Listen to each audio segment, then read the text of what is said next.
نحمده ونصلي ونسلم على رسوله الكريم اما بعد بسم اللہ الرحمن الرحیم۔ آج سورہ النساء کی ابتدائی 91 آیات کے مضامین بیان کیے جا رہے ہیں۔ سورہ النساء بہت اہم سورہ ہے، معاشری سماجی زندگی کے لیے بہت اہم ہے۔ امیر المومنین حضرت عمر خطاب رضی اللہ تعالی عنہ فرماتے تھے، تعلموا النساء والاحزاب والنور۔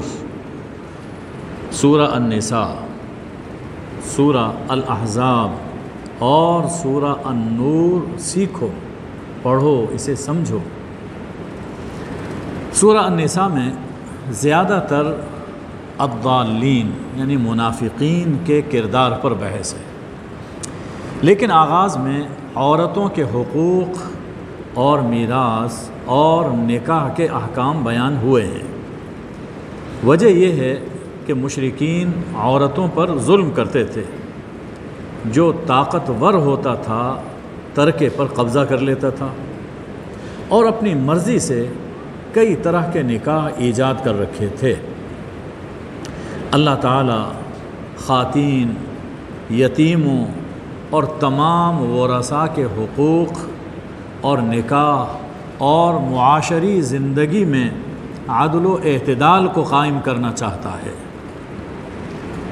اس لیے آغاز میں یہ حقوق اور احکام بیان فرما کر پہلے یہودی منافقین کا اور پھر مسلم منافقین کا کردار اجاگر کیا ہے۔ اشارہ اس بات کی طرف ہے کہ پہلے حقوق اور احکام بیان فرمائے، پھر منافقین کا کردار۔ اشارہ اس جانب ہے کہ جو اسلام کا دعویٰ رکھتے ہوئے یتیموں، عورتوں کی حق تلفی کرے اور میراث ہڑپ کر جائے اور نکاح کے احکام کی پرواہ نہ کرے، وہ منافقین میں سے ہے۔ سورہ آل عمران گزشتہ سورہ کا اختتام واتقوا اللہ پر تھا، اللہ کا تقوی اختیار کرو، اور اس صورت کے آغاز میں 2 مرتبہ تقوی اختیار کرنے کا حکم ہے۔ اس کے علاوہ بھی آپ قرآن پاک میں جا بجا دیکھیں گے کہ اتقوا اللہ فرمایا جاتا ہے۔ وجہ یہ ہے کہ انسانی سعادت اور نجات آخرت کا دار و مدار تقوی پر ہے۔ تقوی کا مطلب کیا ہے؟ تقوی کا مطلب ہے اللہ کی ناراضی سے ڈرنا۔ ہم کہتے ہیں اللہ سے ڈرو تو مفہوم واضح نہیں ہوتا۔ اللہ کوئی ڈرنے والی ایسی ہستی نہیں ہے کہ جس سے ڈرا جائے، نہیں، اللہ کی ناراضی سے ڈرو۔ جیسے انسان اپنی محبوب ترین شخصیت کی ناراضی سے ڈرتا ہے اور ہر اس کام سے بچتا ہے جس سے وہ خفا ہو، بالکل اسی طرح اگر دل میں تقوی ہو تو انسان ہر قول اور ہر عمل سے پہلے یقیناً یہ سوچے گا کہ کہیں اس سے اللہ ناراض تو نہیں ہوگا، اور پھر ناراضی والے کام چھوڑ دے گا۔ اور ظاہر ہے یہ کیفیت تب پیدا ہوتی ہے جب دل میں محبت ہو۔ گویا تقوی کی اساس محبت ہے، تقوی کی بنیاد محبت ہے۔ بس اللہ سے محبت پیدا ہو جائے تو سب کام خود بخود سدھرتے چلے جاتے ہیں۔ تو یہاں فرمایا اس رب کریم کی ناراضی سے ڈرو جس نے ایک جوڑے کو اتنی برکت دی کہ آج تم دنیا بھر میں پھیلے ہوئے ہو اور زندگی سے لطف اندوز ہو رہے ہو، اور پھر دیکھو تمہارے باہم تمام کام اسی کے نام سے سنورتے ہیں۔ اللہ کا واسطہ، اللہ کا وسیلہ، اللہ کے نام پر ہمارے سب کام اور معاملات سنورتے ہیں۔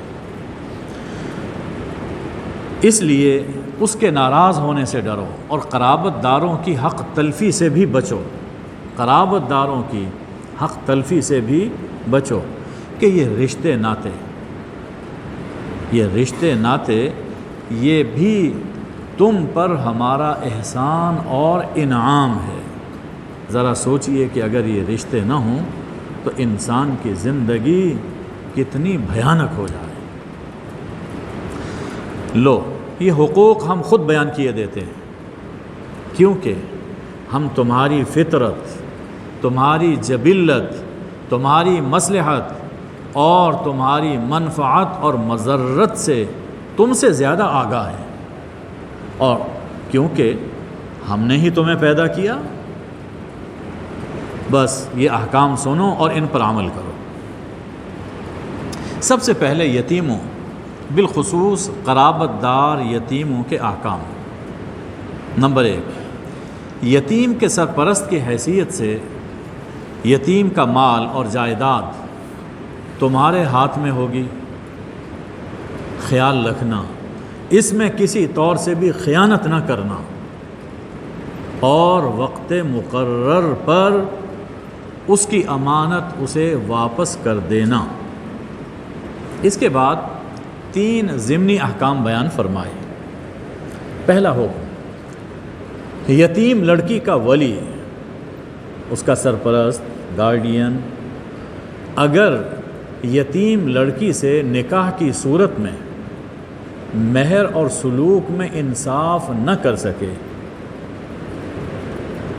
نکاح ہو تو مہر دینا چاہیے جو اس کی حیثیت ہے، اپنی حیثیت ہے۔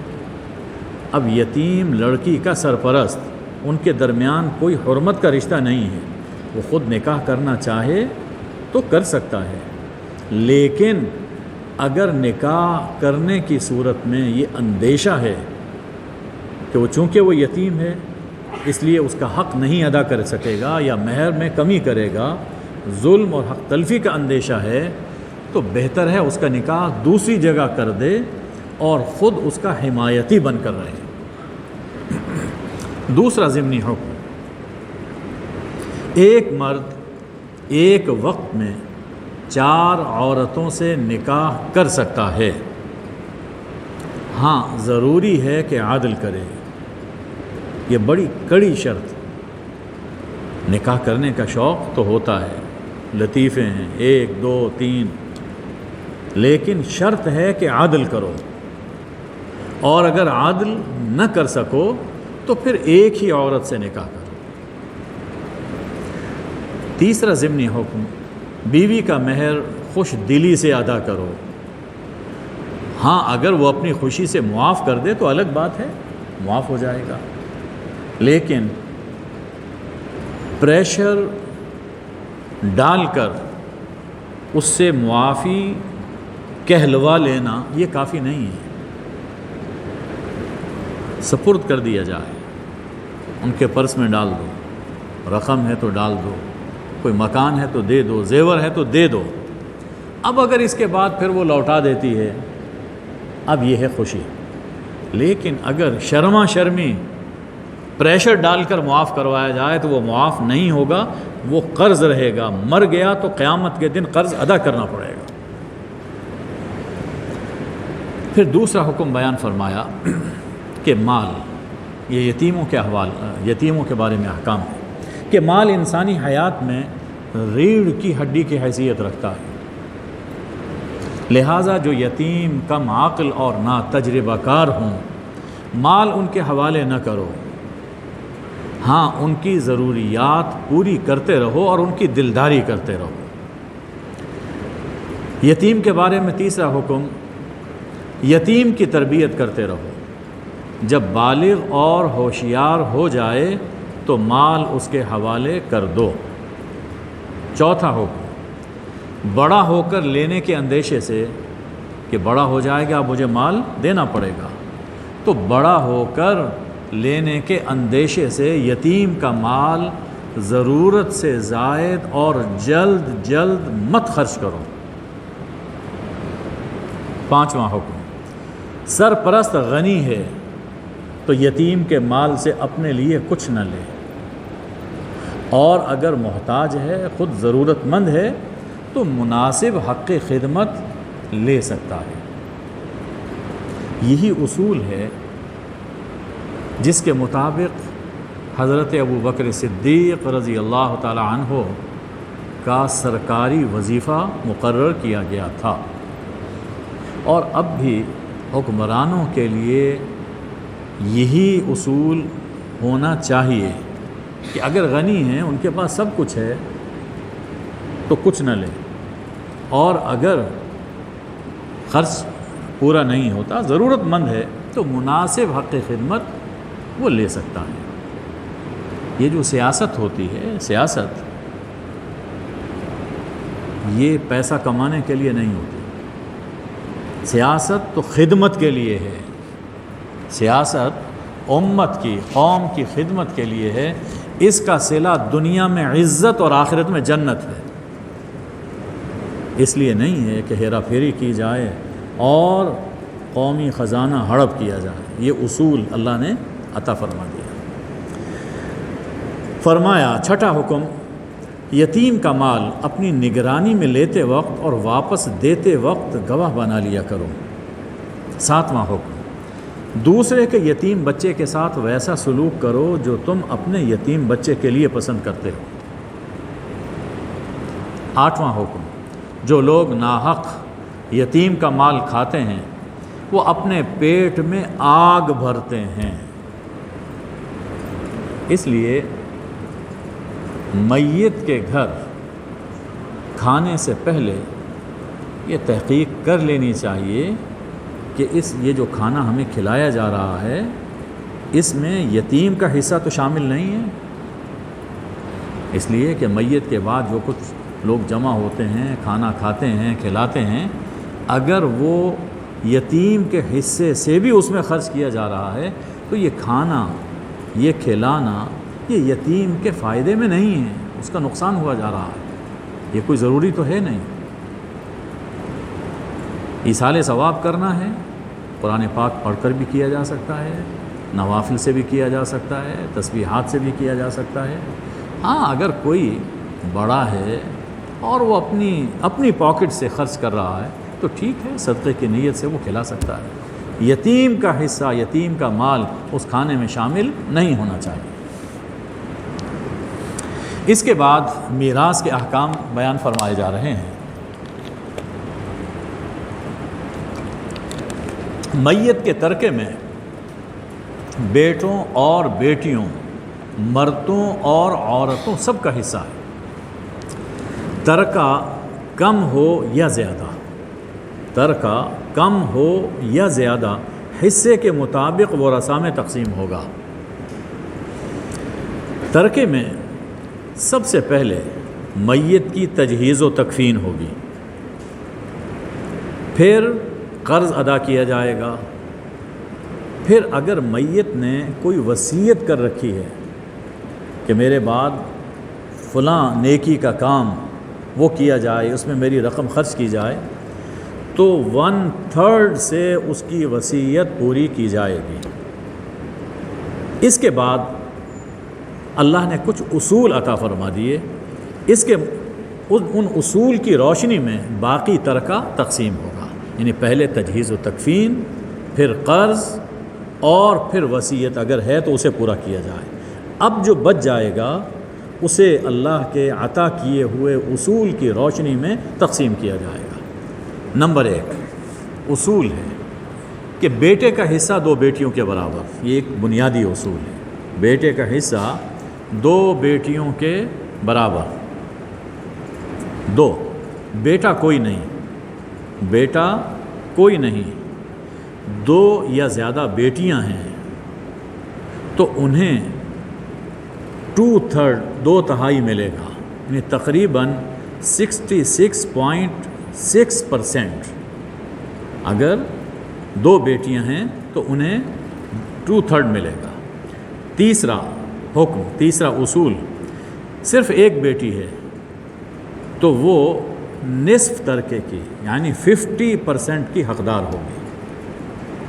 چوتھا اصول، میت کی اولاد ہے، بیٹا یا بیٹی، اور ماں باپ بھی ہیں، تو ماں باپ میں سے ہر ایک کو چھٹا حصہ ملے گا، ہر ایک کو چھٹا حصہ، یعنی تقریباً 16.7%۔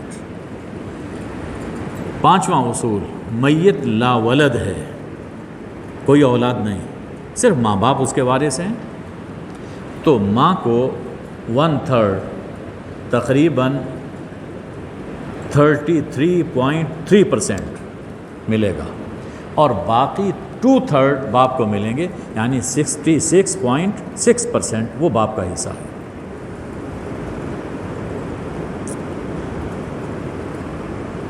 چھٹا اصول، میت لا ولد ہے اور اس کے ایک سے زائد بھائی بہن ہیں، ایک سے زائد بھائی بہن ہیں، خواہ وہ حقیقی ہوں یعنی ماں باپ دونوں مشترک ہیں، ایک ہی ہیں، یا باپ شریک ہیں، باپ کی طرف سے بھائی ہیں، ماں الگ الگ ہے، یا ماں شریک ہیں کہ باپ الگ الگ ہیں اور ماں دونوں کی ایک ہے، تو ماں کو چھٹا حصہ 16.7% ملے گا، اور باقی سب باپ کو ملے گا، بہن بھائی کو اس میں کچھ نہیں ملے گا۔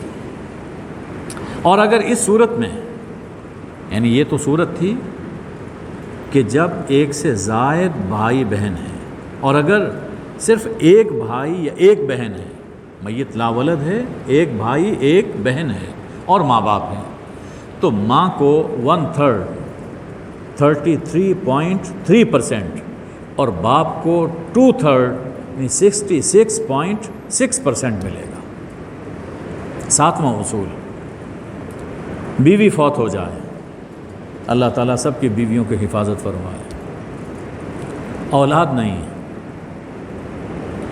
تو شوہر کو نصف ترکہ 50%، بیوی فوت ہو گئی، اولاد نہیں ہے، تو شوہر کو 50% ملے گا، اور اگر اولاد ہے، خواہ اس شوہر سے ہے یا پہلے کسی شوہر سے ہے، ایک ہے یا زیادہ، بیٹا ہے یا بیٹی، تو ایسی صورت میں شوہر کو چوتھائی حصہ 1/4 25%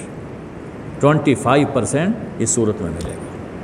آٹھواں اصول، شوہر فوت ہو جائے، اللہ تعالیٰ شوہروں کی بھی حفاظت فرمائے، اور اولاد نہ ہو، شوہر فوت ہو گئے، اولاد نہیں ہے، تو بیوی کو چوتھائی ملے گا 25%، اور اگر اولاد ہے، اس بیوی سے ہے یا کسی دوسری بیوی سے، تو بیوی کو 8واں حصہ ملے گا، بیوی کو 8واں حصہ 12.5%۔ نواں اصول، اگر میت کلالہ ہے، یہ لفظ اصطلاحی لفظ ہے، قرآن نے استعمال فرمایا، میت کلالہ ہے، یعنی میت کے نہ ماں باپ موجود ہیں نہ اولاد، صرف بھائی بہن ہیں، تو دیکھا جائے گا کہ بھائی بہن کیسے ہیں اور کتنے ہیں، دو چیزیں دیکھی جائیں گی، بھائی بہن کیسے ہیں اور کتنے ہیں۔ اگر اخیافی ہیں یعنی مادری ہیں، ماں دونوں کی ایک ہے، تو صرف ایک بھائی یا ایک بہن ہونے کی صورت میں، اور وہ صرف ایک بھائی ایک بہن ہے، تو اس صورت میں ہر ایک کو چھٹا حصہ 16.7% ملے گا، یعنی اس میں بھائی بہن کا حصہ برابر ہے، اور اگر ایک سے زیادہ مادری بھائی بہن ہیں، ماں شریک ایک سے زیادہ بھائی بہن ہیں، تو ان سب کو 1/3 مال 33.3% یہ میراث میں ملے گا۔ اچھا، اب دوسری صورت ہے کہ اگر حقیقی ہیں، یعنی سورہ النساء کے بالکل ابتدا میں جو حصے بیان ہوئے یہ ہیں اخیافی، مادری بہن بھائی کے، اور اگر حقیقی ہیں، حقیقی یعنی پدری باپ میں شریک ہیں، باپ دونوں کا ایک ہے اور بہن بھائی ہیں، تو ان کا حصہ سورہ النساء کی آخری آیت 176 میں بیان فرمایا گیا، اور اس کا حاصل یہ ہے کہ بھائی مر گیا، وارث صرف ایک بہن ہے، یعنی جو باپ میں شریک ہے، ایک بہن ہے، تو اسے ترکے کا نصف 50% ملے گا۔ وارث دو یا زیادہ بہنیں ہیں، وارث دو یا زیادہ بہنیں ہیں تو انہیں 2/3 66.6% ملے گا۔ بہن فوت ہو گئی اور وارث صرف بھائی ہے، بہن فوت ہو گئی اور وارث صرف بھائی ہے، اور بھائی حقیقی بھائی اس کا، تو اسے کل یعنی 100% ترکہ اسے ملے گا۔ یعنی اس صورت میں یہ علاتی اور باپ شریک بہن بھائی یہ گویا کہ اولاد کی طرح ہیں، وہ حصہ جو اولاد کا ہے بالکل اسی اصول کے مطابق ان میں تقسیم کیا جائے گا اگر میت کلالہ ہے۔ اور اگر کلالہ کے وارث بھائی اور بہنیں ہوں تو بھائی کو 2 بہنوں کے برابر حصہ ملے گا۔ یہ اصول اللہ نے بیان فرما دیے۔ اس کے بعد ارشاد ہے کہ یاد رکھو میراث کی تقسیم میں کسی کا حق نہ مارا جائے، یہ اللہ کی باندھی ہوئی حدیں ہیں جو اس نے اپنے علم اور حکمت کی بنیاد پر مقرر فرمائی ہیں۔ جو ان حدوں کا احترام کرے گا جنت میں جائے گا، اور جو ان حدوں کو توڑے گا جہنم میں جائے گا۔ بڑی سخت وعید ہے جو اللہ تعالیٰ نے میراث میں ہیرا پھیری کرنے پر ارشاد فرمائی۔ اس کے بعد خواتین کو، عورتوں کو ظلم و ستم اور جاہلانہ رویوں سے بچانے کے لیے چند احکام بیان فرمائے۔ ارشاد ہے اگر کسی خاتون پر بدکاری کا الزام لگتا ہے تو فوراً یقین مت کر لو۔ یہ بہت نازک معاملہ ہے، اور آج کل ہمارے معاشرے میں یہ بیماری بہت پھیلی ہوئی ہے۔ بات کوئی سنی اور اسے آگے چلتا کر دیا، بہت بڑا گناہ ہے۔ تو فرمایا کہ کسی خاتون پر بدکاری کا الزام لگتا ہے تو فوراً یقین مت کر لو، بلکہ ثبوت طلب کرو، اور ثبوت یہ ہے کہ الزام لگانے والے 4 ایسے گواہ پیش کریں جو گواہی کی شرعی اہلیت رکھتے ہوں۔ ہر ایرا غیرہ گواہ نہیں بن سکتا، جو گواہی کی شرعی اہلیت رکھتے ہوں، یعنی مسلمان ہوں، مرد ہوں، عاقل بالغ اور آزاد ہوں۔ اگر ایسی شہادت فراہم ہو جاتی ہے تو بے حیائی کی مرتکب خاتون کو گھر میں قید کر دیا جائے، یہاں تک کہ موت اسے قید حیات سے رہائی دلا دے یا اللہ کا کوئی دوسرا حکم نازل ہو جائے۔ خیال رہے کہ یہ حکم سورہ نور کے نزول سے پہلے کا ہے۔ سورہ نور اور سنت متواترہ سے اب بدکاری کی سزا یہ قرار پائی ہے کہ بے حیا مرد اور عورت اگر غیر شادی شدہ ہیں تو 100 کوڑے لگائے جائیں گے، اور اگر شادی شدہ ہیں تو دونوں کو سنسار کیا جائے۔ یہ سنت متواترہ سے ثابت ہے۔ اور اگر الزام لگانے والے شرعی شہادت فراہم نہ کر سکیں اور الزام لگاتے ہیں تو خود انہیں 80 کوڑے مارے جائیں۔ یہ حد قذف ہے، یہ سورہ نور میں مذکور۔ اگر یہ سزا قذف کی نافذ کر دی جائے تو زبانیں بند ہو جائیں گی، یہ جو اسکینڈل بناتے ہیں اور پھیلاتے ہیں یہ سب ختم ہو جائیں گے۔ اس کے بعد غیر فطری عمل اور ہم جنسی کی سزا بیان فرمائی۔ اگر 2 مرد یا ایک مرد اور عورت غیر فطری عمل کریں تو زبان اور ہاتھ سے انہیں ایذا دو، کچھ ڈانٹو ڈپٹو اور کچھ ایذا دو، کچھ سزا دو۔ بس یہ حکم اللہ نے بیان فرمایا۔ قرآن مجید نے غیر فطری عمل کی سزا اجمال کے ساتھ ایذا بیان فرمائی، اور ایذا کی تفصیل کتنی ایذا دی جائے، یہ تفصیل عدالت کے سپرد کر دی۔ عدالت حالات و واقعات کو دیکھتے ہوئے جو تعزیر مناسب سمجھے دے سکتی ہے۔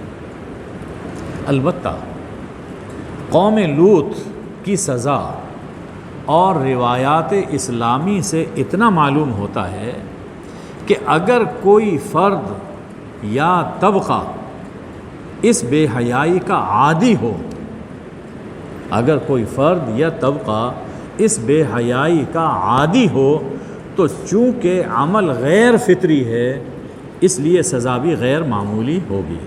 باقی کیسے دی جائے، کتنی دی جائے، یہ عدالت کے سپرد ہے۔ ہاں اگر یہ بے حیا سزا ملنے کے بعد توبہ کر لیں اور اپنی اصلاح کر لیں تو پھر انہیں لعنت ملامت نہ کرنا۔ اللہ تعالیٰ توبہ قبول کرنے والا اور مہربان ہے، تمہیں بھی ایسا ہونا چاہیے۔ توبہ تب قبول ہوتی ہے کہ جہالت اور حماقت سے گناہ کر بیٹھا ہے اور پھر جلد ہی توبہ کر لیتا ہے، اور اگر توبہ نہیں کی، حالت نزع طاری ہو گئی یا کفر پر موت آ گئی تو توبہ قبول نہیں ہوگی۔ توبہ اس وقت تک قبول ہوتی ہے جب تک سانس اکھڑنے نہ لگے۔ جب سانس اکھڑ رہا ہو اور اس وقت توبہ کر رہا ہے وہ ناقابل قبول ہے۔ فرمایا کہ میت کے ترکے کے ساتھ، یعنی دور جاہلیت میں ایک رواج تھا کہ باپ کا انتقال ہو گیا تو سوتیلی ماں کو بھی ترکے میں تقسیم کرتے تھے۔ اللہ نے فرمایا کہ میت کے ترکے کے ساتھ اس کی بیوی کو یعنی سوتیلی ماں کو بطور میراث لینا حلال نہیں ہے۔ عورت پر اس کا حق چھیننے اور اس کا حصہ بٹورنے کے لیے ناروا پابندیاں مت لگاؤ۔ بیوی کے ساتھ بھلے طریقے سے زندگی بسر کرو۔ عاشروہن بالمعروف، یہ اللہ سفارش فرما رہا ہے، یہ اللہ سفارش فرما رہا ہے۔ اگر کوئی بڑا آدمی ہمیں کوئی بات کہہ دے ہم بڑے محتاط ہوتے ہیں۔ یہ اللہ فرما رہا ہے کہ بیوی کے ساتھ بھلے طریقے سے گزر بسر کرو۔ اگر کوئی عادت تمہیں ناگوار گزرتی ہے تو یقیناً کچھ خوبیاں بھی تو ہوں گی، ہو سکتا ہے اللہ نے اسی میں تمہارے لیے خیر کثیر رکھی ہو۔ اگر کوئی اپنی بیوی کو طلاق دے کر دوسرا نکاح کرنا چاہے تو مہر، ہبہ اور تحفے کے طور پر دیا ہوا مال اور اشیاء تہمت لگا کر یا ستا کر واپس مت لو، جو دے دیا سو دے دیا۔ فرمایا سوتیلی ماں، اسی طرح سوتیلی دادی، سوتیلی نانی سے نکاح مت کرو، حرام۔ اب تفصیل بیان فرمائی کہ کن عورتوں سے نکاح حرام ہے اور کن سے حلال ہے۔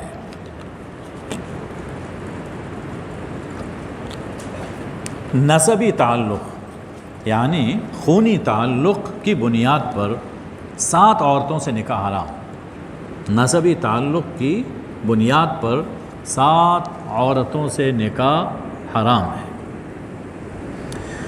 نمبر 1 ماں، نمبر 2 بیٹی، نمبر 3 بہن، 4 پھپھی، 5 خالہ، 6 بھتیجی، 7 بھانجی۔ یہ نسبی تعلق۔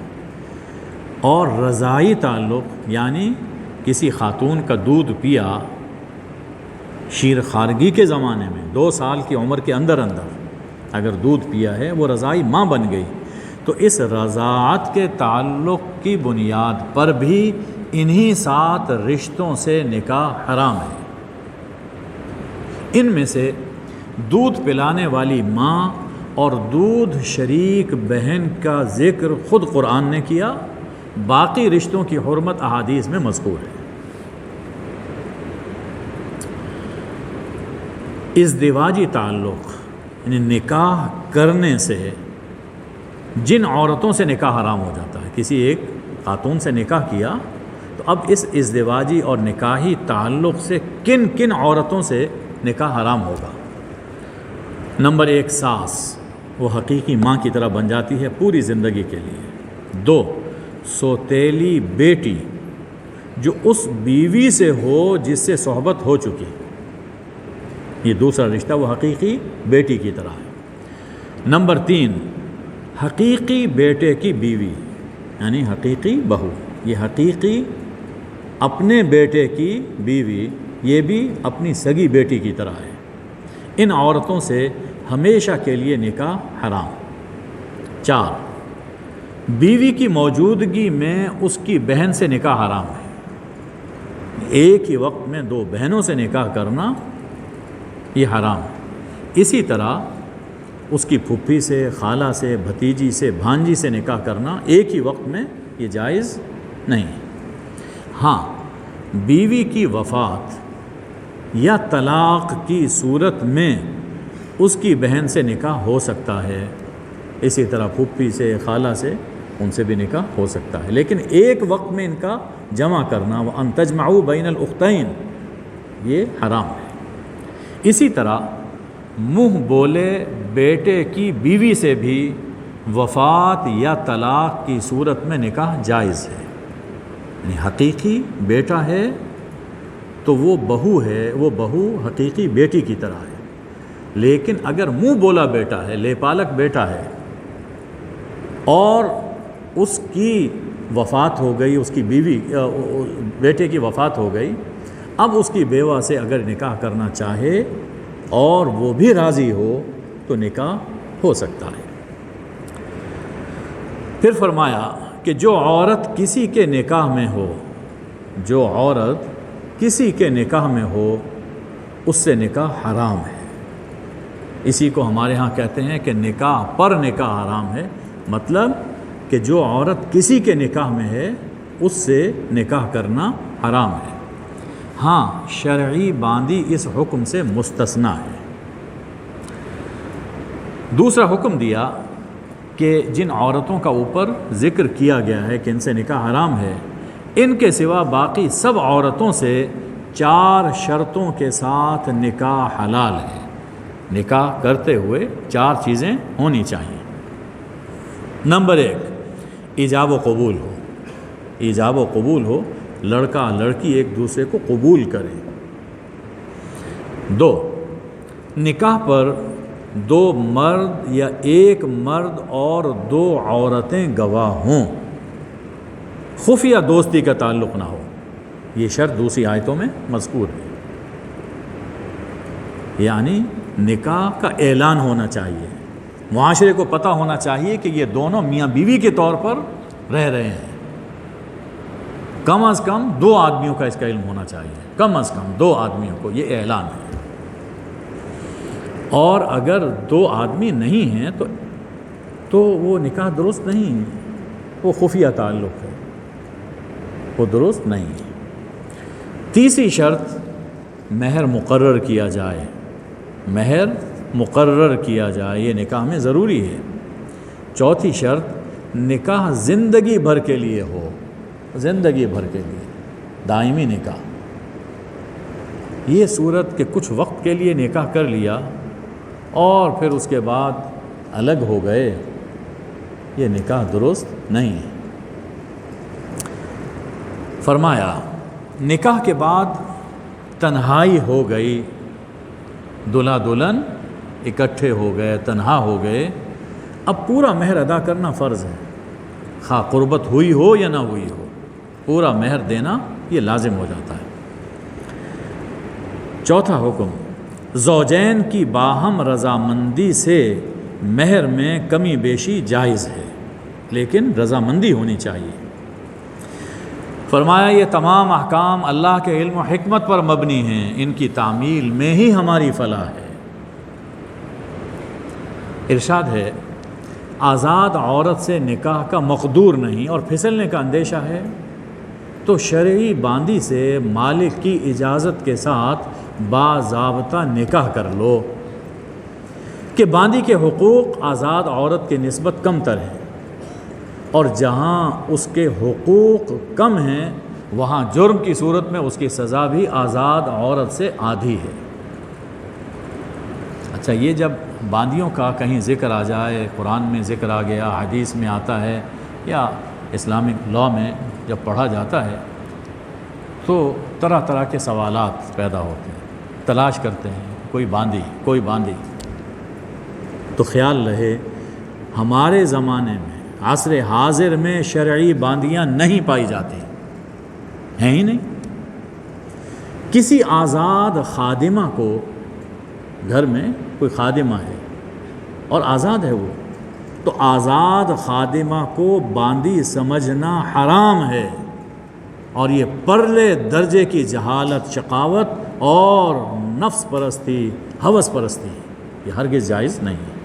تو اب ایک ہی صورت ہے کہ نکاح کیا جائے. جی، ایک نکاح پر میں گزارا نہیں ہوتا تو دوسرا کر لے، ابھی حکم ہم سن چکے ہیں، لیکن عادل کی شرط کے ساتھ. فرمایا کہ اللہ تمہارا خالق ہے اور تمہاری فطری کمزوریوں سے خوب آگاہ ہے، اس لیے یہ جتنے احکام مذکور ہوئے ہیں ان سے اللہ کا مقصود یہ ہے کہ تم سیدھے راستے پر چلتے رہو اور ہلکی پھلکی اور صاف ستھری زندگی بسر کرو، جبکہ یہ نفس پرست ٹولہ اپنے طور طریقوں سے تمہاری زندگی گھمبیر بنانا چاہتا ہے. اب تم کون سی راہ اپناتے ہو، فیصلہ تم نے خود کرنا ہے. اس کے بعد اللہ نے ایک حکم دیا اور اس کا آغاز فرمایا ہے، یا ایھا الذین آمنو، اے لوگو جو ایمان لائے. یہ انداز خطاب اشارہ ہوتا ہے کہ اس وقت جو حکم دیا جا رہا ہے، یعنی یا ایھا الذین آمنو کے بعد جو حکم دیا جا رہا ہے اس کی تعمیل ایمان کا لازمی تقاضا ہے. حکم دیا نا کہ اے لوگو جو ایمان لائے ہو، اگر ایمان میں سچے ہو تو یہ حکم ہے، اسے پورا کرو. اور اگر کوئی شخص یہ حکم نہیں مانتا تو اس کا مطلب ہے کہ ابھی ایمان اس کے دل میں راسخ نہیں ہوا.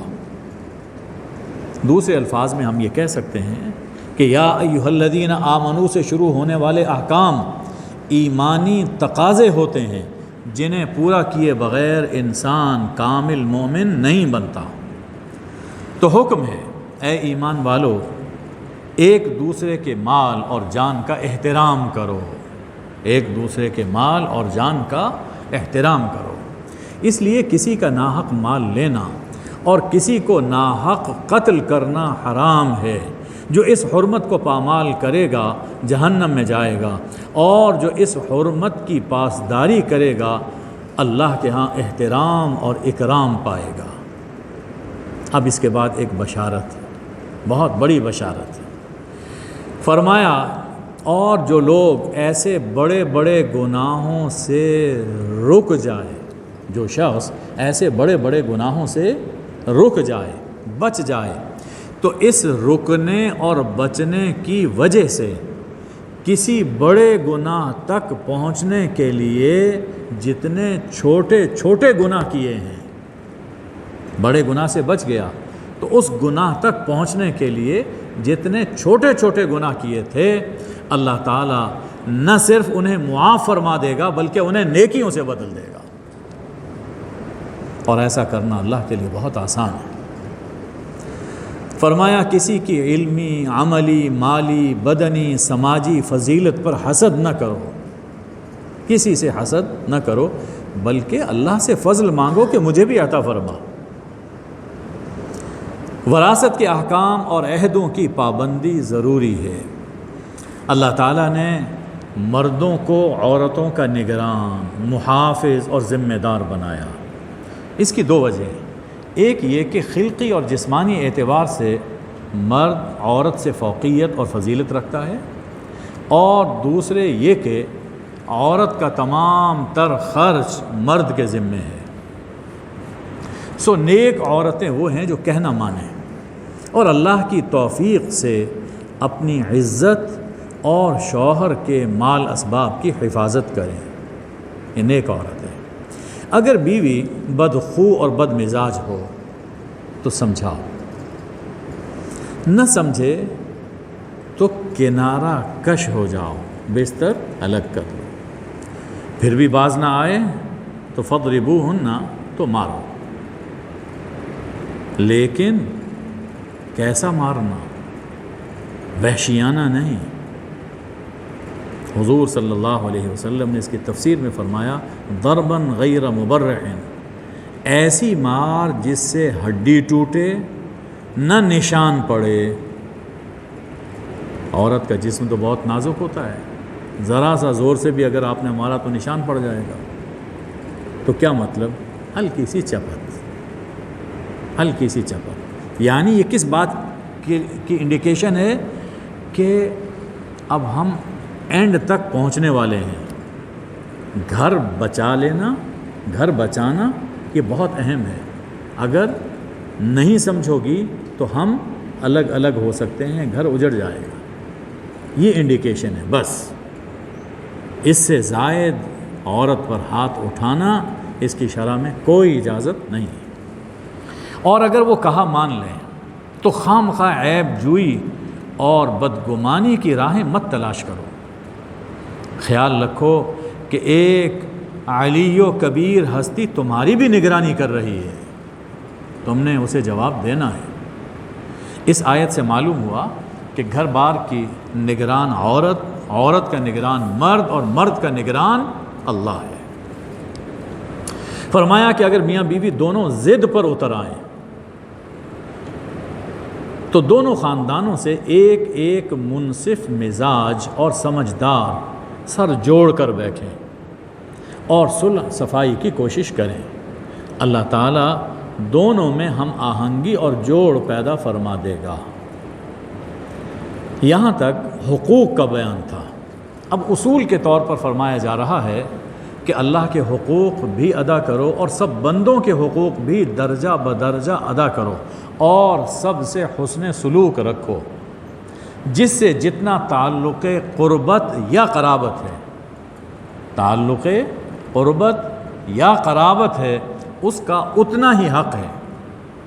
اور حقوق کی ادائیگی میں کبر، فخر، خود پسندی اور ریاکاری کے جذبات رکاوٹ بنتے ہیں۔ ان جذبات پر کنٹرول رکھو، اور یہ بھی ذہن میں رہے کہ ریاکاری اور تکبر ایک طرح کا شرک ہے۔ یہ تکبر خواہ کسی دوست کے مقابلے میں ہو، کسی عام آدمی کے مقابلے میں ہو، یا بیوی کے مقابلے میں ہو، یا بیوی کا شوہر کے مقابلے میں ہو، یہ تکبر یہ بھی ایک طرح کا شرک ہے، ریاکاری بھی ایک طرح کا شرک ہے۔ اللہ تعالیٰ کسی کا حق نہیں رکھتا، تمہیں بھی کسی کی حق تلفی نہیں کرنی چاہیے، بلکہ اللہ تو نیکی کا اجر کئی گنا عطا فرماتا ہے۔ اس لیے دل کھول کر نیک کام کرو۔ یاد رکھو سب اعمال ریکارڈ ہو رہے ہیں۔ قیامت کے دن اللہ کی عدالت میں انبیاء اور صلحاء کی شہادت کے ساتھ پیش ہوں گے۔ اس دن کافر اور نافرمان تمنا کریں گے کاش ہم مٹی میں مل جاتے، لیکن کوئی حسرت کام نہ آئے گی۔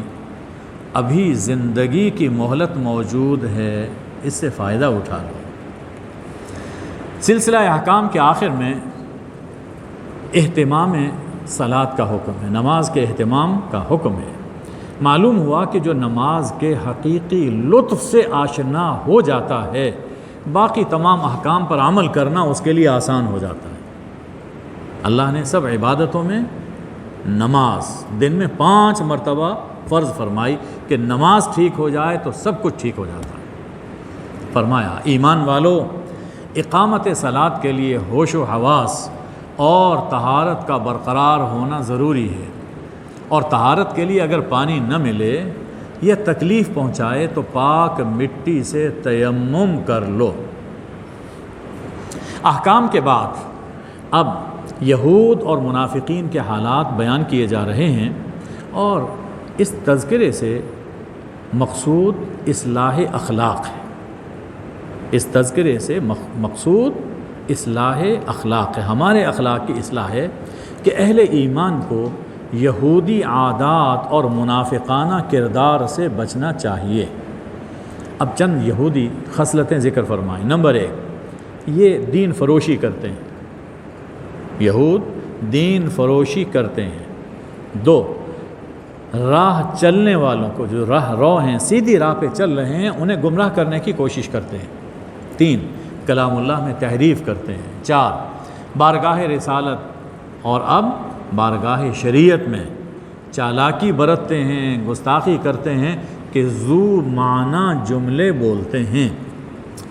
خطاب ہے اہل کتاب زندان لعنت میں یعنی جہنم میں گرفتار ہونے سے پہلے ایمان لے آؤ، ایسا نہ ہو کہ تمہارے بڑوں کی طرح تمہاری شکلیں بھی مسخ ہو جائیں۔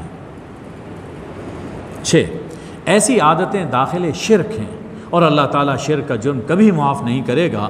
شرک کے علاوہ باقی گناہ قابل معافی ہیں، لہٰذا یہود مغفرت کی توقع نہ رکھیں، یعنی اگر اسی حال پہ مر جاتے ہیں تو یہود مغفرت کی توقع نہ رکھیں، توبہ کر لیں، زندگی میں اللہ تعالیٰ سب کچھ معاف کرنے والا ہے۔ 7 تعجب ہے کہ بد کرداری کے باوجود بد کردار ہیں لیکن نسلی تقدس اور پاکیزگی کا دعویٰ رکھتے ہیں۔ ہم انبیاء کی اولاد ہیں اور اس میں کیا شک ہے؟ 4000 پیغمبر اللہ نے بنی اسرائیل میں بھیجے، یہود اور نصارہ میں، تو کہتے ہیں ہم پیغمبروں کی اولاد ہیں، اللہ کے پیاروں کی اولاد ہیں، ہمیں اللہ عذاب نہیں دے گا۔ نسلی تقدس اور پاکیزگی کا دعویٰ کہ ہم جو چاہے کریں اللہ تعالیٰ ہمیں معاف کر دے گا، جب کہ اللہ کے یہاں خاندان نہیں ایمان دیکھا جاتا ہے۔ اللہ کے یہاں خاندان نہیں، سب سے پہلی چیز ایمان، عمل، یہ دیکھا جاتا ہے۔ ہمارے زمانے میں جو سادات ہیں انہیں اس کا خیال رکھنا چاہیے۔ سادات کی ایک بڑی نسبت ہے حضور صلی اللہ علیہ وآلہ وسلم کے ساتھ، تو انہیں اس نسبت کی لاج رکھنی چاہیے۔ فرمایا کہ سب کچھ جاننے کے باوجود مسلم دشمنی میں بتوں اور شیطان کی تعظیم سے بھی دریغ نہیں کرتے اور کافروں کو مسلمانوں کی نسبت بہتر اور ہدایت یافتہ بتاتے ہیں۔ اتنا تعصب اور ضد ہے۔ کہتے ہیں مشرکین مکہ سے کہا کہ تمہارا دین ان مسلمانوں سے بہتر ہے، حالانکہ جانتے تھے۔ یہ جاہلی تعصب اور مذہب دشمنی کی انتہا ہے، اور بخیل اتنے ہیں کہ بادشاہ بن کر بھی کسی کو تل برابر نہ دیں، اتنے بخیل۔ حسد کرتے ہیں کہ نبوت و رسالت کی فضیلت سے ہم کیوں محروم ہو گئے، پہلے انبیاء انہی میں آتے تھے، حالانکہ یہ نعمت و حکمت اب بھی آل ابراہیم میں ہے۔ حسد بلا وجہ کر رہے ہیں۔ ابراہیم علیہ السلام کو وہ بڑا مانتے ہیں، وہ اسحاق علیہ السلام کی اولاد میں سے ہیں۔ حضور اکرم صلی اللہ علیہ وسلم ابراہیم علیہ السلام کے بڑے بیٹے حضرت اسماعیل کی اولاد میں سے ہیں، تو آل ابراہیم میں نبوت چلی آ رہی ہے، حالانکہ یہ نعمت و حکمت آل ابراہیم میں ہے۔ ٹھیک ہے، حاسد کی سزا یہ ہے کہ دنیا میں حسد کی آگ میں جلتا ہے، حاسد کی سزا یہ ہے کہ دنیا میں حسد کی آگ میں جلتا ہے اور آخرت میں جہنم کی آگ میں جلے گا۔ حسد بہت بری برائی، بہت بری۔ حضور صلی اللہ علیہ وسلم نے فرمایا کہ یہ حسد دنیا میں یہ نیکیوں کو کھا جاتا ہے۔ انسان حسد کی وجہ سے مستقل جلن میں مبتلا رہتا ہے، یہ سزا ہے، جہنم کی سزا اسی دنیا میں ظاہر ہو جاتی ہے۔ فرمایا کہ ہمارا فیصلہ یہ ہے کہ کافروں کو آخرت میں جہنم میں داخل کریں گے اور مومنوں کو جنت عطا فرمائیں گے۔ اب یہ جنت اور جہنم، اس کا ذکر قرآن پاک میں چل رہا ہے، ہم روزمرہ زندگی میں کرتے ہیں۔ یہ جنت اور جہنم ہے کیا؟ جنت عنوان ہے من پسند زندگی کا۔ جنت میں جائیں گے، وہاں اللہ ہمیں من پسند اپنی مرضی کی، ہماری مرضی کی زندگی عطا فرمائے۔ وَلَكُمْ فِيهَا مَا تَشْتَهِي أَنفُسُكُمْ وَلَكُمْ فِيهَا مَا تَدَّعُونَ۔ تو جنت من پسند زندگی کا نام۔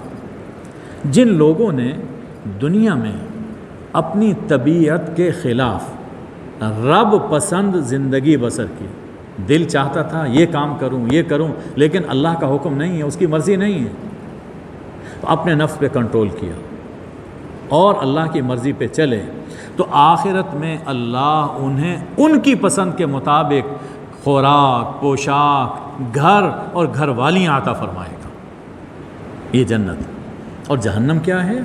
جہنم سے مراد ہے طبیعت کے سراسر خلاف زندگی، طبیعت کے سراسر خلاف زندگی۔ انسان راحت اور سہولت کو پسند کرتا ہے، اچھے کھانے پسند کرتا ہے، لیکن جو دنیا میں اپنی طبیعت اور ہوس کے غلام بنے رہے، حلال و حرام سے بیگانہ رہے، اللہ کی نافرمانی کرتے رہے، آخرت میں کسی پہلو قرار نہیں پائیں گے۔ وہاں ان کی کوئی مرضی پوری نہیں ہوگی، کوئی پسند ان کو نہیں دی جائے گی۔ فرمایا کہ یہود بددیانت اور ناانصاف ہیں، تمہیں چاہیے کہ میرٹ کا خیال رکھو، امانت اور منصب اہل کے سپرد کرو۔ یہ بہت اہم اصول۔ ان اللہ یأمرکم ان تؤدوا الامانات الی اہلہا۔ جب بھی خرابی پیدا ہوتی ہے اسی وقت ہوتی ہے جب منصب نااہل کے سپرد کر دیا جائے۔ فرمایا کہ جب فیصلہ کرو عدل سے کرو۔ یہ ہم تمہیں بہت اچھی نصیحت کر رہے ہیں۔ مملکت کا نظام کیسے درست ہوگا، کیسے ٹھیک ہو سکتا ہے؟ ایمان والو، اللہ کا کہا مانو، رسول اللہ صلی اللہ علیہ وآلہ وسلم کا کہا مانو، اور حکام کا بھی، بشرطے کہ حکام کا حکم اللہ اور رسول صلی اللہ علیہ وآلہ وسلم کے حکم سے ٹکراتا نہ ہو۔ حکام اور عوام کے درمیان نزاع ہو جائے تو کتاب و سنت سے اس کا حل تلاش کرو۔ کتاب و سنت یہ ہے اصل میں ہمارا مرکز، اس سے ملک کو ترقی اور استحکام حاصل ہوگا۔ اس کے بعد چند آیات میں منافقانہ کردار زیر بحث لایا گیا ہے۔ فرمایا کہ کلمہ پڑھنا لیکن اپنے مقدمات شرعی عدالت کے بجائے طاغوتی کورٹ میں لے جانا منافقت ہے۔ مومن تو وہ ہے جو اپنا جھگڑا شرعی عدالت میں لے جائے اور پھر اس کا فیصلہ صدق دل سے تسلیم کرے۔ فرمایا جہاد فرض ہو جائے پھر جو شہادت سے گھبرائے اور نکلنے سے ہچکچائے تو یہ منافقت کی علامت ہے۔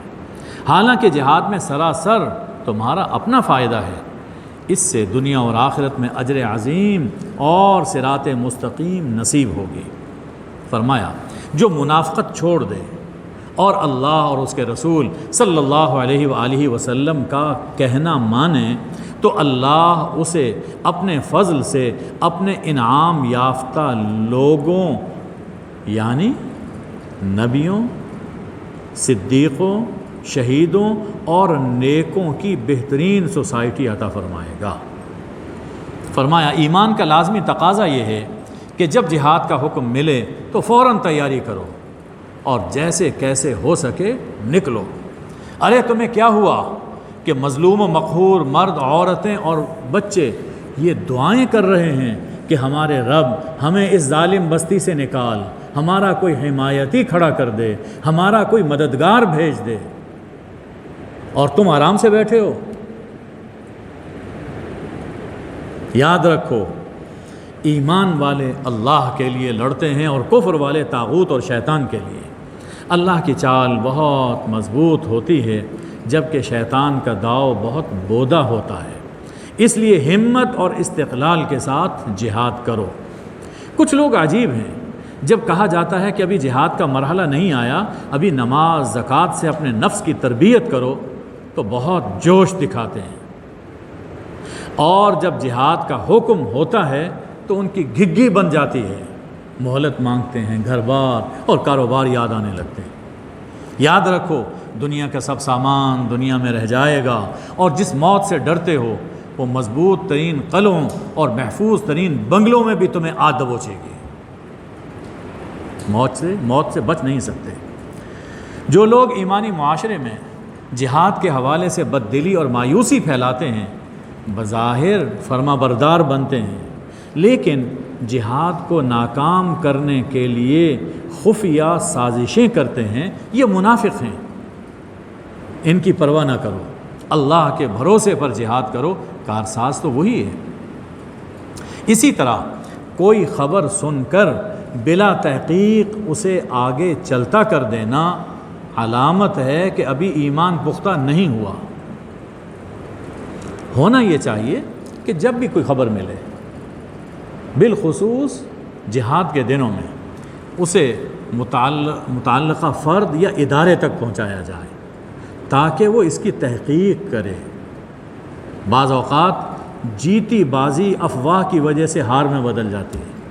تاریخ میں بہت سے واقعات ایسے موجود ہیں۔ ڈس انفارمیشن، جیتی بازی، انسان، فوج، ملک، قوم ہار جاتی ہے۔ رسول صلی اللہ علیہ وآلہ وسلم کی اطاعت اللہ کی اطاعت ہے، لہٰذا آپ کی اطاعت میں کوئی تأمل نہیں ہونا چاہیے۔ اس سے یہ بھی معلوم ہوا کہ سنت در حقیقت قرآن کی عملی تفسیر ہے۔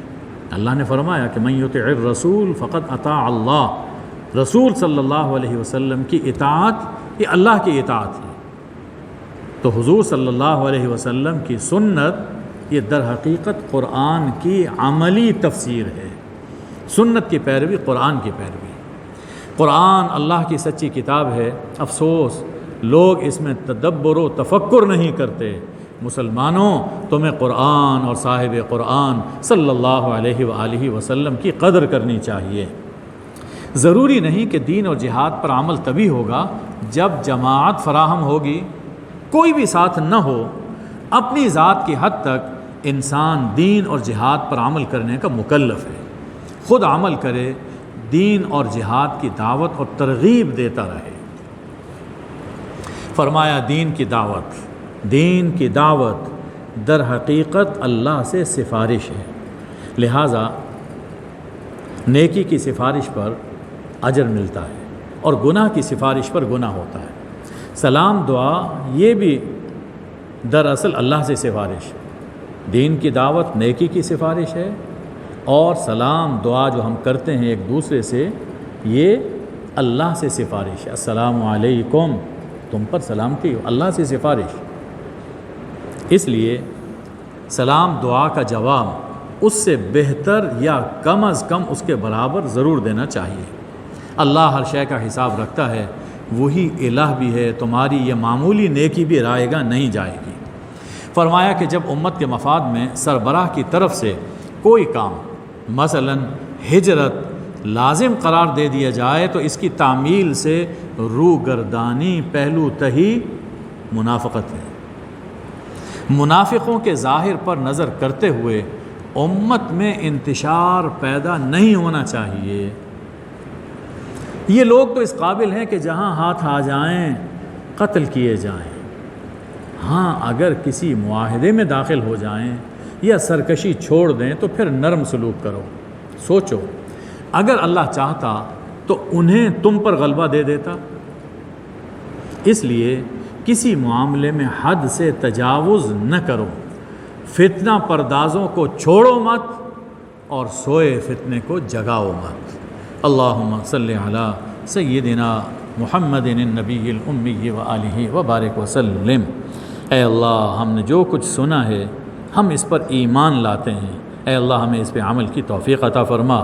وصلی اللہ علی النبی الامی وآلہ اجمعین برحمتک یا ارحم الراحمین۔